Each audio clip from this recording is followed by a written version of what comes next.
दक्ष police news, पहिले खाकी मग बाकी। तांदगाव मनमाड महामार्गावरील पाणीवाडी परिसरात डिझेल पेट्रोल वाहून नेणारा बीपीसीएलचा टँकर पलटी झाल्यानं काही काळ भीतीचं वातावरण निर्माण झालं। टँकरमधून इंधनाची गळती सुरू झाल्यानं प्रशासन सतर्क झालंय। सुदैवाने या घटनेत कोणतीही जीवितहानी झाली नसून मोठा अनर्थ टळलाय।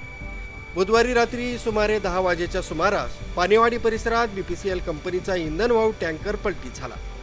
टँकरमधून इंधनाची गळती सुरू झाल्यानं परिसरात भीतीचं वातावरण निर्माण झालं होतं। घटनेची माहिती मिळताच अग्निशमन दल, पोलीस प्रशासन आणि संबंधित यंत्रणा घटनास्थळी दाखल झाल्या। क्रेनच्या सहाय्याने टँकर सुरक्षितपणे उभा करण्यात आला। काही काळ वाहतूक थांबवण्यात आली होती। परिस्थिती नियंत्रणात आल्यानंतर वाहतूक पुन्हा सुरळीत करण्यात आली। या घटनेत कोणतीही जीवितहानी झाली नसून मोठा अनर्थ टळल्यानं नागरिकांनी सुटकेचा निश्वास सोडलाय। न्यूज ब्युरो, दक्ष पोलीस न्यूज, मनमाड।